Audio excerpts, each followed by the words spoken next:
أعوذ بالله من الشيطان الرجيم بسم الله الرحمن الرحيم رب اشرح لي صدري ويسر لي أمري واحلل عقدة من لساني يفقهوا قولي. اس میں کچھ ڈسکشن میں کچھ میجر کنسرنز ہیں جو کہ میں نے پرسنلی نوٹ کیے. پہلے تو اگر جتنا میں نے اس فلاسفر کو پہلے اسٹڈی نہیں کیا کہ میری پہلی کلاس ہے آپ لوگوں کے ساتھ، جتنا میں نے اس کے بارے میں سنا تو اسی کی وجہ سے کنفیوژن ارائز ہوئی، جس کی وجہ سے مجھے فلاسفی کی ڈیفینیشن ایک بار پھر دیکھنی پڑی. تو وہ ڈیفینیشن کچھ اس طرح سے ہے، اگر ہم اس کی ڈکشنری ڈیفینیشن دیکھیں کہ it is the fundamental study of the fundamental nature of knowledge, reality and existence. یعنی ہم نالج کس طرح سے اچیو کریں، ریئلٹی تک کس طرح سے پہنچیں اور ایگزسٹنس کو کس طرح سے ایکسپلین کریں. یہ تین بیسک اس کے فلاسفی کے مقاصد ہیں. تو جو اس نے فلسفہ پیش کیا اس میں پہلی بات جو مجھے فیل ہوئی کہ یہ ایک پوئٹ زیادہ تھا اور ایک ریشنل تھنکر شاید ہوں. دوسری بات یہ کہ اس کی اپنے فلسفے کے اندر بے شمار کانٹرڈکشنز ہیں، یعنی جتنے پوائنٹس ہم نے پڑھے، یہ جتنی تھیوریز کی لاجیکل کانٹرڈکشن اور بڑی میجر کانٹرڈکشن کہ وہ دو چیزیں آپس میں ایک دوسرے کے ساتھ چل نہیں سکتی. اگر آپ اس کو چلانے کی کوشش کریں گے تو ایک سرکولر آرگومنٹ بن کے وہ ایک سرکل میں چلتی ہے اور کہیں بیٹھ نہیں سکتی. تو پہلا پوائنٹ تو یہ ہے، وہ کوشچن بھی ہے اور شاید کوشچن کے ساتھ ساتھ ایک کریٹیک بھی ہے اس شخص کا. وہ یہ کہ جب ہم تھیوری کی بات کرتے ہیں، جہاں تک میں نے سمجھا ہے، میں ظاہر ہے BS گریجویٹ ہوں، ابھی میری اتنی اسکوپ تو نہیں ہے کہ میں ان بڑی بڑی چیزوں میں چلوں، لیکن جہاں تک میرا محدود علم ہے، تھیوری ہمارے پاس تبھی ڈیولپ ہو سکتی ہے جب ہمارے پاس اسٹارٹنگ میں ایک ہائپوتھیسس ہے. اور ہائپوتھیسس ایسی پروپوزیشن کو کہتے ہیں جو کہ ٹیسٹیبل ہے، جس کو ہم ٹیسٹ کر سکتے ہیں. اب پرابلم یہ ہے کہ اس کی تھیوریز کو ہم نے تھیوری تو کہہ دیا ہے، اس کے پیچھے ہائپوتھیسس کیا تھی اور کیا اس ہائپوتھیسس کو کبھی ٹیسٹ کیا گیا؟ پرابلم یہ ہے کہ جس طرح کی تھیوریز یہ پیش کر رہا ہے، یہاں پر ٹیسٹنگ کا تو کوئی سوال ہی پیدا نہیں ہوتا کہ اس کو ٹیسٹ کس طرح سے کیا. پہلی بات. دوسری بات مجھے ایک جو پرابلمٹک لگی وہ یہ ہے کہ یہ شخص کس کانٹیکسٹ میں بات کر رہا ہے. جب یہ باتیں کر رہا ہے تو فیل ہو رہا ہے کہ ایک شاعرانہ کلام ہے جو کہ بس ایک کہانی ہے جو کہ سنائی جا رہی ہے اور جو اس کے دل میں آ رہا ہے وہ بناتا جا رہا ہے. سوری اگر میرے الفاظ تھوڑے ہاتھ میں جی. تو کانٹیکسٹ نہیں سمجھ آ رہا کہ کیا یہ سائنٹیفک اینگل سے بات کر رہا ہے، لاجیکل اینگل سے بات کر رہا ہے، یا ایک پیورلی ویمز اینڈ فینسیز ہے جس کو فالو کر رہا ہے. تیسری بات یہ ہے کہ اس شخص کی میتھڈالوجی کیا ہے. یہ ان چیزوں، کیونکہ اگر philosophy is the study of knowing reality یا فنڈامنٹلز آف نالج، تو ریئلٹی تک پہنچنے کے لیے کچھ لاجیکل اسٹیپس ہونے چاہیے جس کو فالو کرنا چاہیے. ان اسٹیپس کی بیسس پہ انسان ریئلٹی تک پہنچے. تو اس کی میتھڈالوجی کیا ہے، یہ جو یہ ساری باتیں کر رہا ہے اس کی بیسس کیا رکھتا ہے. میں اگر کہہ رہا ہوں کہ ساری چیزیں چار چیزوں سے بنی ہیں اور مجھے لکڑی نظر آ رہی ہے، تم چار چیزوں میں نہیں ہے، تو میں نے کس بیسس پہ کہا کہ یہ لکڑی بھی ان چار چیزوں سے بنی ہے؟ وہی تو میرے پاس بیسس ہوں گے. تو یہ بہت پرابلمٹک قسم کی تھیوری ہے. تو ظاہر ہے یہ بہت ہی پریمیٹیو ہے، لیکن لگتا ہے ایسا ہے کہ فلاسفر نے سوچ کے کام نہیں کیا، مطلب ایک ریشنل اپروچ سے کام نہیں کیا. مجھے یہ چیز پرابلمٹک. دوسری یہ کہ لو اور جو ہم اسٹرائف کی بات کر رہے ہیں، یہاں پر ایک بہت بڑی لاجیکل کانٹرڈکشن ہے، کیونکہ جس طرح سر نے ایکسپلین کیا کہ جب لو تھا تو سارا کچھ اکٹھا تھا، سارا کچھ پیسفل تھا. پیسفل کا مطلب آرڈر، کہ ہر چیز آرڈر تھی، ایک منظم جی ترتیب سے. پھر اسٹرائف آیا، اس نے ایک دھماکہ کیا اور جی بگ بینگ ہوا اور مختلف عجیب و غریب قسم کی اشیاء وجود میں آنے لگی جو کہ انسٹیبل تھی. اور لو اور اسٹرائف کے جھگڑے اور ان کے کسی نہ کسی ایکویلیبریم کے اچیو ہونے پر ایک پرفیکشن اچیو ہو گئی بائی چانس. اب پرابلم یہ ہے کہ جب لو تھا تب بھی تو پرفیکشن تھی جی. جب لو تھا اور سارا کچھ اکٹھا تھا تبھی تو پرفیکشن تھی. تب اسٹرائف نے آ کے گڑبڑ کی. اب جب پھر پرفیکشن اچیو ہوئی، اب اسٹرائف آ کے یا لو آ کے کہیں نہ کہیں تو گڑبڑ پیدا اسی طرح سے نہیں کرتا. یہ بھی ایک بالکل ایک کہانی ہے جو یہ گھٹتی گئی. پھر اس کے علاوہ جو اس نے بات کی تھیوری آف ایوولوشن سے ریلیٹڈ، جس کو ہم اگر زبردستی ریلیٹ کرنا چاہیں تو ریلیٹ کر سکتے ہیں، لیکن ہمارا تھیوری آف ایوولوشن ایک ڈفرینٹ چیز ہے جس کی ایک سسٹمیٹک اپروچ ہے. میں نہیں کہہ رہا ہوں کہ ٹھیک ہے، اس میں بڑے اعتراضات ہیں، سائنٹیفک ایکیڈیمیا میں بڑے اعتراضات ہیں، لیکن اس کی اپروچ ایٹ لیسٹ سائنٹیفک. تو ایک بڑی جو کانٹرڈکشن تھی وہ یہ تھی کہ اس نے اسٹارٹنگ میں کلیم کیا کہ انسان جو تھے وہ گاڈس تھے. اب وہ خود گاڈ تھے. جب انہوں نے میٹ کھائی یعنی گوشت کھایا تو ان کو پنش کیا گیا. سوال یہ پنش کس نے کیا؟ جب وہ گاڈ خود تھے تو پنش کرنے والا کون تھا؟ اور ابھی ان کو واپس کون جائے گا اگر یہ خود ابھی گاڈ نہیں ہے اور کوئی اور گاڈ بھی نہیں ہے؟ اور تیسری بات یہ کہ اگر میں کہتا ہوں یہ بندہ ریلیجس ہے تو یہ ریلیجن کو ڈیفائن کس طرح کر رہا ہے؟ اس کے نظریے میں گاڈ کیا ہے؟ یہ بھی بہت بڑا کوشچن رائز ہوتا ہے کہ اگر یہ خود کو گاڈ کہہ رہا ہے تو کسی اور چیز کو گاڈ نہیں کہہ سکتا، کیونکہ گاڈ سیلف سفیشینٹ ذات کو کہا جاتا ہے. اور اس کے علاوہ جب میں کوئی بھی لاجیکل کنکلوژن پہ آتا ہوں میرے پاس کچھ اسٹارٹنگ ایگزیمز ہونے چاہیے جن کو میں مطلب اگر سائنٹیفک اپروچ کی بات کروں تو میں کوئی بھی تھیوری پیش کرتا ہوں یا کوئی بھی کسی سائنٹیفک اپروچ کو لے کر چلتا ہوں تو اس سے پہلے میں کچھ اسٹارٹنگ ایگزیمز لیتا ہوں. وہ ایگزیمز کیا ہوتے ہیں؟ وہ کچھ ریئلٹیز ہوتی ہیں جن کو میں ریئلٹی مان کے آگے چلتا ہوں.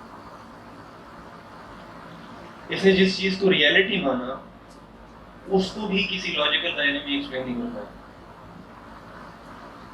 یعنی وہ ایگزیم اگر مثال کے طور پہ میں کسی چیز کو ایگزیم کے طور پہ لیتا ہوں تو ایٹ لیسٹ مجھے اس کی کچھ نہ کچھ لاجک پتہ ہوتی ہے. ایٹ لیسٹ مجھے اتنا پتہ ہوتا ہے کہ یہ میرے سامنے سچائی واقع ہو رہی ہے، میں اس کو دیکھ سکتا ہوں، ایٹ لیسٹ میں آبزرو کر سکتا ہوں اس کو. مثال کے طور پہ جب میں نیوٹن کے لا کی بات کرتا ہوں تو اس کے اگر ایگزیم کی میں بات کروں، بہت ہی ہائپوتھیٹیکل قسم کی ایگزامپل ہے، مجھے نہیں پتہ نیوٹن کی کیا اپروچ تھی، اس کے ایگزیمس کیا تھے، لیکن ایک ایگزامپل صرف میں دے رہا ہوں کہ ایٹ لیسٹ مجھے اتنا پتہ ہے کہ فورس کیا چیز ہے اور میں موشن کو بھی ڈیفائن کر چکا ہوں، مجھے پتہ ہے کہ موشن کس طرح سے ہوتا ہے. اب میں یہ کہہ سکتا ہوں کہ جب فورس لگتی ہے تو ایکسلریشن پروڈیوس ہوتی ہے، اور جب فورس نہیں لگتی تو کوئی ایکسپیرینس نہیں ہوتی، چیز یونیفارم ویلوسٹی کے ساتھ چلتی ہے. یہ ایگزیم نہیں ہے اس کا، میں پھر یہ ڈسکلیمر دے رہا ہوں، لیکن میں صرف ایک ہائپوتھیٹیکلی اس کو ایک ایگزیم کے طور پہ ٹریٹ کیا اس کو. پھر اس بیس ریئلٹی سے میں اپنی آرگومنٹ بلڈ کرتا ہوں. پرابلم یہاں پہ یہ ہے کہ کوئی ایگزیم بھی نہیں ہے. تو اگر میں اس کو ایز اے فلاسفر ٹریٹ کر رہا ہوں تو میں کس بیسس پہ ٹریٹ کر رہا ہوں؟ اینڈ کوشچن یہ ارائز ہوتا ہے سب سے بڑا.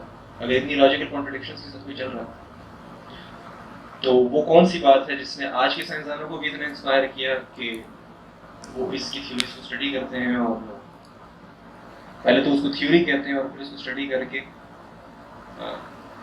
اس کو ایک فلاسفر مانتے ہیں. اصل میں محمود بھائی میرے خیال میں یہ اس کو ہم علم ایپسٹیمالوجی میں اس کو فیکٹ پروجیکشن اور پریزنٹمنٹ کہیں گے.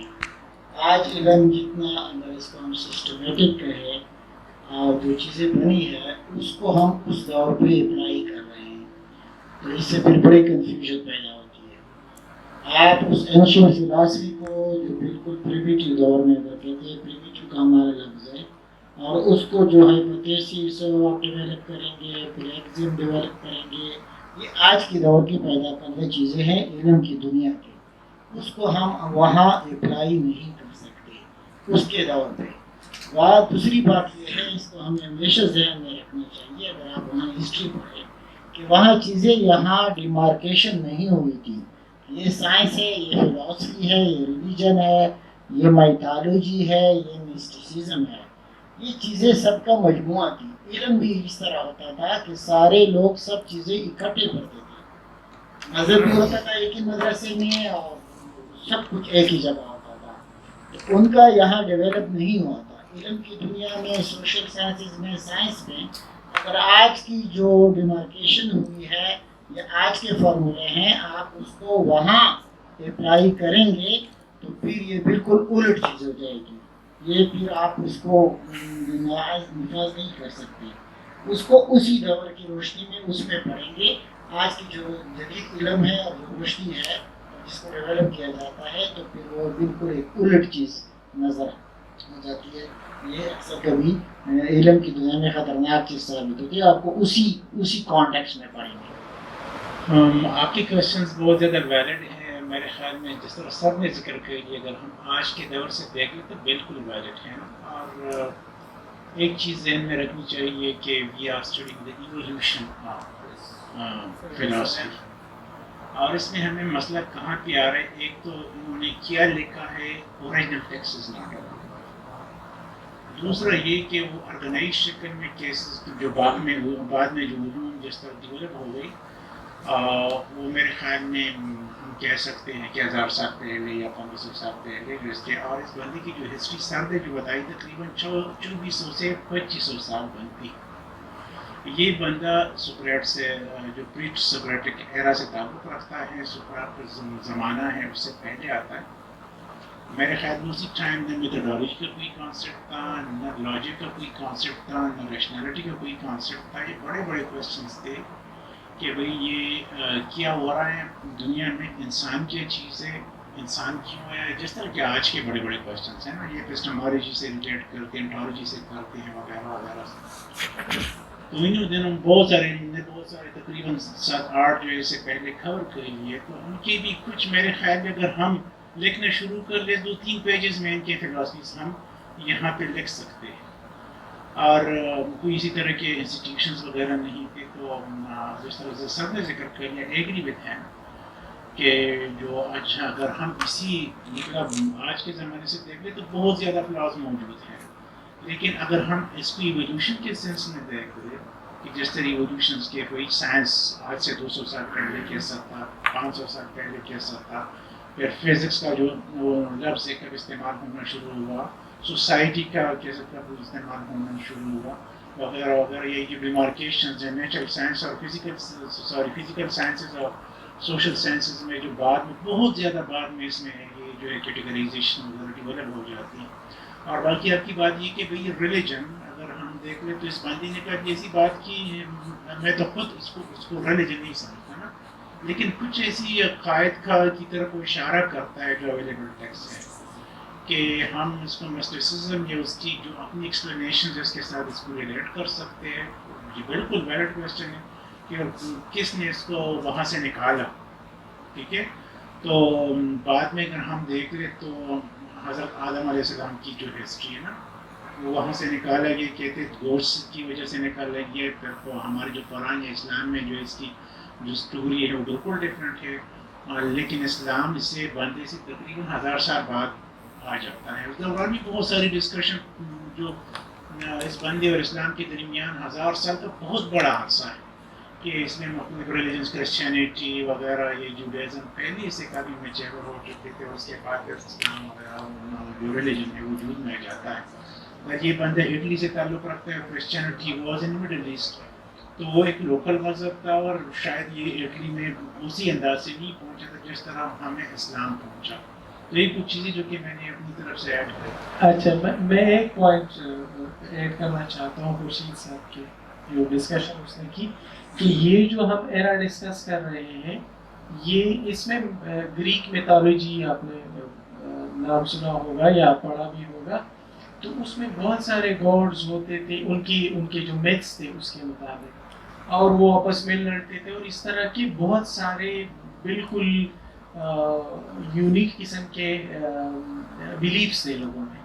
تو اس میں سائنٹیفکلی پوری یونیورس کو ایکسپلین کرنے کی کوشش کرنا، یعنی کوئی میتھڈالوجی نہیں ہے لیکن وہ ایکسپلین کر رہا ہے لاجیکلی اور ریشنلی. یہ ایک بہت بڑی بات ہے. ہمیں پہلی دفعہ چند لوگ ایسے جو ریویلڈ ٹیکسٹ کے تھرو نہیں یا کسی دیوتا سے بات نہیں سنی اس نے، بلکہ اپنے عقل کے تھرو وہ جو فزیکل یا میٹیریل فینامنا ہے اس کو انٹرپریٹ اور ایکسپلین کرنے کی کوشش کر رہا ہے. تو ہم اس کو یا اس کا جو کنٹریبیوشن ہے اس کو ایک ہی اس میں اسی طرح ریجیکٹ نہیں کر سکتے. اس کا بہت بڑا کنٹریبیوشن ہے in the evolution of philosophy or knowledge. I just like to add one point. آپ کے پوائنٹس بالکل بجا ہیں اور میں نے بہت انجوائے کر دیا, آپ نے بڑے میٹیکولسلی ان کو اسٹڈی کیا. Which is, I would like to add one point, that we are the product of 2021, and he is talking about in 490 up to 434 BCE. ٹھیک ہے, تو اتنا عرصہ ہم جن سویلائزیشن سے گزر چکے ہیں, تو اس میں ہم مثلا اب ہم کرٹیک بھی کرتے ہیں, نالج کا لیول اتنا آ چکا ہے کہ ہم کہتے ہیں کہ یار یہ کیا چیز ہے, لیکن اس وقت انہوں نے جو باتیں کی تھی that was really based on some scientific truth, and that's why I think him that he was the first person, and I really enjoyed the theories he produced. Thank you very much. صرف ایک misconception clear کرنا چاہتا ہوں, یہ کہ میں نے ایک ڈسکلیمر درمیان میں دے دیا تھا, لیکن شاید میں نے اس کو ایمفسائز اتنا نہیں کیا تو مس ہو گیا پوائنٹ. میں نے شروع میں یہ کہہ دیا تھا کہ میں یہ ہرگز نہیں ثابت کرنا چاہ رہا کہ میں آج کے نالج کے لیول کی بیسس پہ اس کو فالسیفائی کرنے کی کوشش کر رہا ہوں, کیونکہ اس نے وہ چیزیں نہیں کی تو اس لیے اس کی غلطی تھی. میں نے کہہ دیا تھا کہ میرے کوشچنس بھی ہیں اور کرٹیک بھی ہے. میرا مین سوال یہ تھا جو اس سب کے اینڈ پہ جو ارائز ہوتا ہے کہ how is that different from a random person making claims. یعنی ہم اس کو فلاسفر کہہ رہے ہیں, کوئی دوسرا بندہ ہوگا کسی کونے میں بیٹھا ہوگا, اس نے کوئی دوسری کہانی سنائی ہوگی. On what basis do we classify someone as a philosopher? اگر یہ بھی ایک کہانی سنا رہا ہے ہمیں اور ایک دوسرا بندہ بھی ایک کہانی سنا رہا ہے, تو اس میں اور اس میں کیا ڈفرینس ہے؟ یعنی اس کی اپروچ میں وہ کیا خاص بات ہے کہ ہم اس کو فلسفی کے طبقے میں ڈال رہے ہیں اور دوسرے بندے کو ریجیکٹ کر رہے ہیں؟ ہمارا جو فلسفے کا سفر ہے اصل میں یہ علم کے فروغ کا یا علم کی ترقی کا سفر ہے, اور آپ کو یہ 4 عناصر کی تھیوری ہمیں بھی عجیب لگتی ہے, آپ کو بھی لگی. اس سے پہلے ایک فلاسفر جو he was the first philosopher, وہ کہتا ہے ساری چیزیں پانی سے بنی ہیں, تیلیس. دوسرا کہتا ہے کہ نہیں ہوا سے بنی ہے, اور چوتھا کہتا ہے پائتھاگورس, تیسرا کہ یہ جو ہے یہ آگ سے بنی ہے. ہی از اے بگ فلاسفر کہ اس نے ایک تو اپنی طرف سے ارتھ اس میں شامل کیا, اور پھر کہا کہ نہیں یہ چاروں سے مل کر بنی ہے. پھر اس نے یہ کہا کہ چاروں مختلف ریشوں سے استعمال ہوئی ہیں, اور پھر یہ کہا کہ یہ چاروں لو اینڈ اسٹرائف کے اسے. تو he is a big philosopher. اب why we call him a philosopher, دیکھیے اس وقت کے philosopher and a man of science میں بہت کم ڈفرینس تھا سائنٹسٹ اینڈ فلاسفر میں. تو اس کی جو سائنس کی ایک تھیوری ہے کہ ایک تو یہ اس نے یہ کہہ دیا کہ یہ مون جو شائن کرتا ہے دس از ریفلیکشن, تو یہ آبزرویشن پہ بیس ہے. ضروری بات ہے اس کے پاس انسٹرومنٹ نہیں تھے ایکسپیریمنٹ کے, لیکن آبزرویشن کی بیس پر تھے. اس نے ایکلپس کا جو ہے کہہ دیا ہے کہ سولر ایکلپس اس لیے ہوتا ہے کہ یہ چاند جو ہے اس کے اس میں آ جاتا ہے.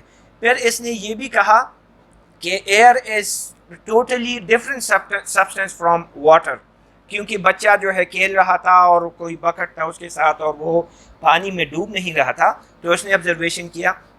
تو عام لوگوں کی اس میں سے یہ لوگ جو ہیں ان نے سوچا اور نیچر کے سوالات کے جوابات نیچر سے اخذ کیے.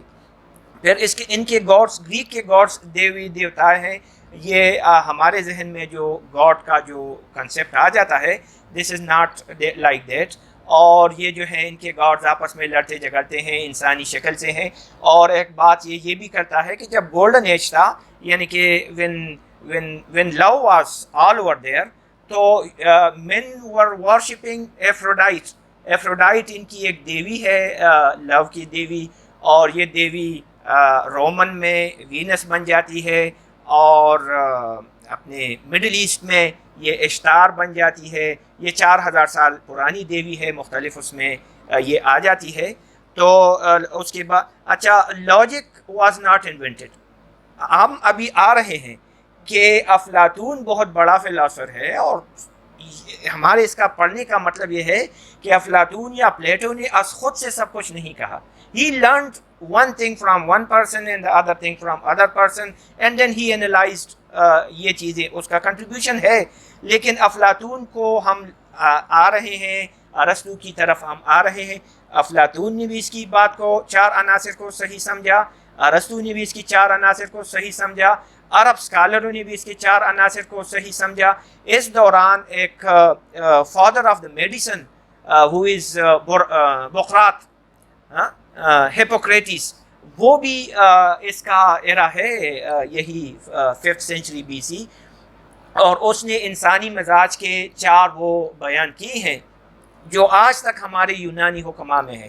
آج بھی اگر آپ کسی خواب کی تعبیر دیکھیں تو اس میں لکھا ہے کہ یہ شخصیت جو ہے یہ بلغمی مزاج کی ہے، یہ خونی مزاج کی ہے، یہ گرم مزاج کی ہے، یہ سرد مزاج کی ہے۔ ہمارے آج کل کے گھروں میں یہ ہے کہ یہ کھانا نہ کھائیں یا یہ کھائیں، یہ گرم ہے اور یہ سرد مزاج ہے۔ یہ ساری چیزیں جو ہے اس سے اوریجنیٹ ہو کے آئی ہے۔ ہمارے اردو لٹریچر میں، اردو کے جو ہیں شاعری میں عناصر اربعہ ہیں، 4 شاعروں کو عناصر اربعہ کہا جاتا ہے۔ ہمارے نثر میں 4 نثر نگاروں کو عناصر خمسہ کہا جاتا ہے۔ تو یہ اس فلاسفر کا اثر ہے جو آج بھی ہے۔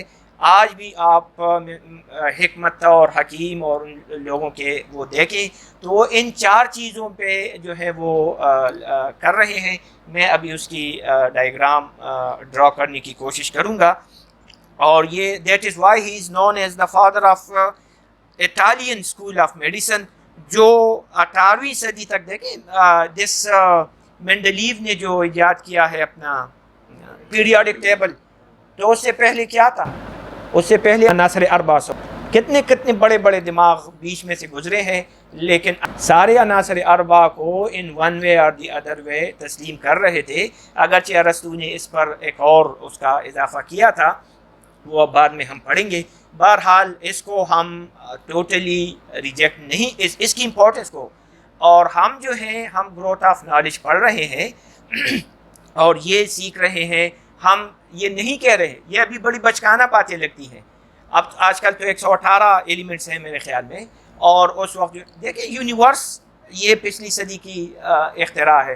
یونیورس پہلے تو جو نظر آ رہا تھا milky way, this was the universe for human beings, لیکن 100 سال پہلے یہ یونیورس، اور ابھی تک یہ پتہ نہیں ہے کہ یونیورس 1 ہے 2 ہے، بنی ہے۔ اس نے تو کہہ بھی دیا کہ پھر بنے گی، ایک اور یونیورس بنے گی، لو پھر قابو پائے گا اور پھر اس پہ اسٹرائف آئے گا تو پھر ایک اور، یہ اس کی آئیڈیاز ہیں۔